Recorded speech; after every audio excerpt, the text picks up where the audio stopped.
Hi, my name's Paul Grogan, and in this Gaming Rules Podblast, I'm doing a short interview with Paulo Soledade and Nuno Bizarro Sentiero. This Podblast was recorded at Essen 2017, where I got a chance to interview them and talk about their new game Brasil that they're working on with What's Your Game. I hope you enjoy it, and thanks for listening. So, I'm here at Essen 2017 with Paulo and Nuno, and we're here to talk about Brasil. Yes. Now, the reason I've asked you to do this interview is that I've been asking you for 2 years now for information about this game, and you still haven't told me anything about it. So this is basically a trick to get some information about the game so you can tell me about it. So, because you've been working on this game for a long time. Long time, yes. Yes. So newsflash, it's a game about Brazil. It is, so yes. That thing you can have. Yeah. Thank you very much. And that's You're very welcome. So we are still working on the game. Yep. It's almost done. We have the graphic issue, let's just say it's not a problem, but Mariano also is the illustrator of the game, as usual.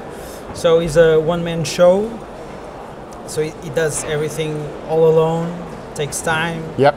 We are in the ending the developing phase of the game. So, so the game is what, is 95% done? As a What's Your Game game and a Nuno and Paulo game, it's never, even when it's printed, 95% ready. Okay. As a designer, I believe I told this a couple of times to a couple of people. It's like it's never done. Oh, okay. You cannot finish a game. Right. The publisher says to you, okay, we have to print it, so you have to let go. Okay. Because we are constantly working and developing new stuff.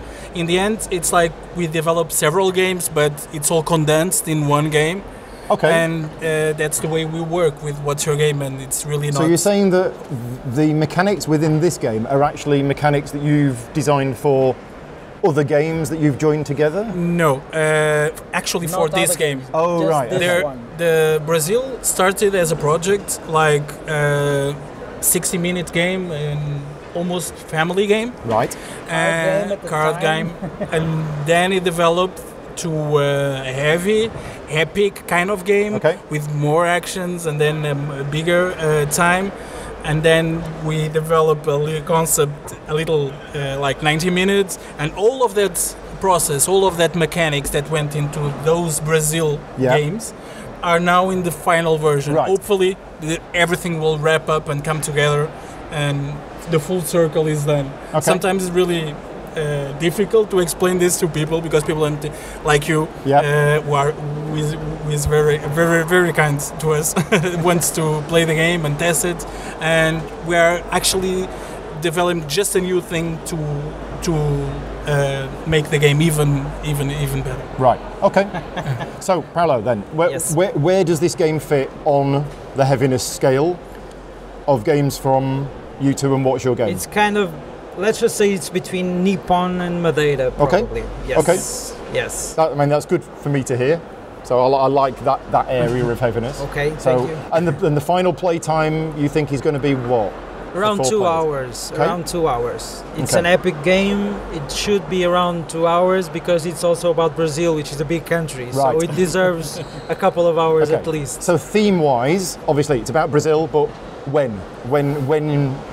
It's early 18th century, late 18th century to 19th century. It's a very important period in time. Okay, so what was happening in Brazil at that time? Was the liberalism and everything together with the richness of the gold coming from the mines that were discovered a few decades earlier. Like the most known gold rush in the US, it's a little bit like that. Okay. So the inside of the country was not discovered, just the lands near the ocean. Right. So they discovered gold and other precious stuff in the middle of the country. So everyone started running there. Oh, okay. So that gold was really important to Portugal. That was the colonizing power at the time.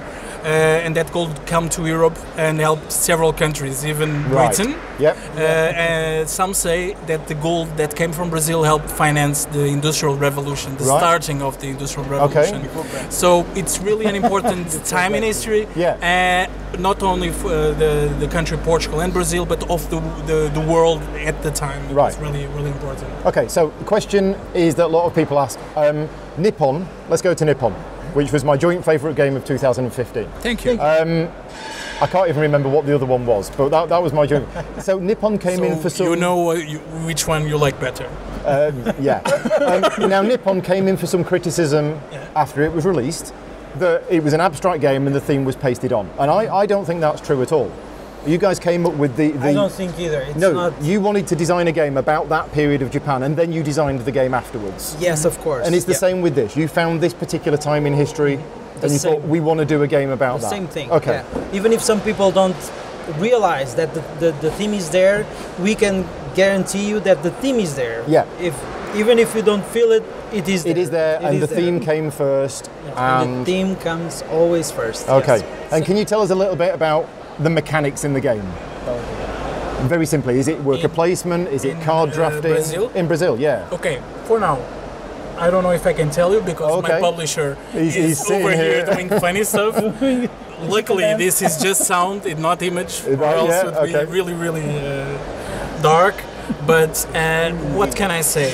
So, you have kind of unlocking powers, you have different setups for the different players. Okay. You try to develop the map in a way that can help other players but helps you also. It's kind of we're trying to get it to be really interactive and with a kind of newish mechanic. Yeah. That I cannot tell you what it is. So a year ago I was speaking to Mariano about this and he said we were doing well with the development of the game, but then we've delayed it because we want to do something new. And he wouldn't tell me then what the new thing was, and a year on, you're still not telling me what the new thing is. Yeah. Okay, that's fine. Okay. That's fine. So when's this game going to be released? Okay. So we are setting things to January, most probably January, so early next year. Right. Just on Kickstarter? On Kickstarter, yeah, okay. Yes. With because delivery probably around Essen time? I don't know, I cannot estimate a date for the delivery, but most probably the Kickstarter will start late January or early February. Yeah, okay. Okay. So that's when there'll be more information. And presumably when the Kickstarter goes, you will then tell people what the game is. Then you'll have all the information you need to about Excellent. the project. Okay. So anything else you want to say about it?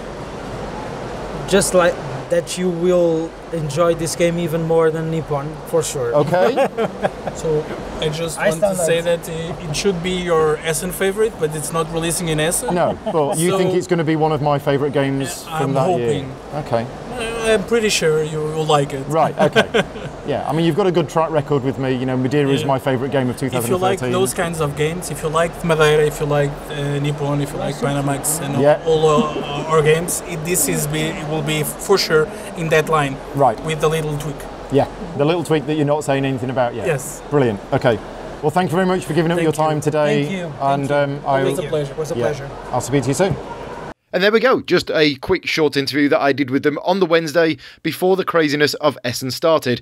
I'm hoping to do more interviews like this in future, but the craziness of Essen got a little bit in the way and I wasn't able to get as many done as I like. So in fact, this is the only one, but it's the real one that I really wanted to do. So I hope you've enjoyed listening and see you next time. Gaming Rules is sponsored by GamesLaw, the UK's largest specialist games retailer at gameslaw.com, and a special thanks to Jason Shaw at audionautic.com for the music used in this podcast. Gaming Rules is also a member of Punchboard Media, where we all bring something to the table, and a supporter of the Board Game Trading and Chat UK Facebook group. Gaming Rules is also on Patreon, so if you'd like to contribute to the show, you can do so, and I very much appreciate it. Until next time, take care and thanks for listening.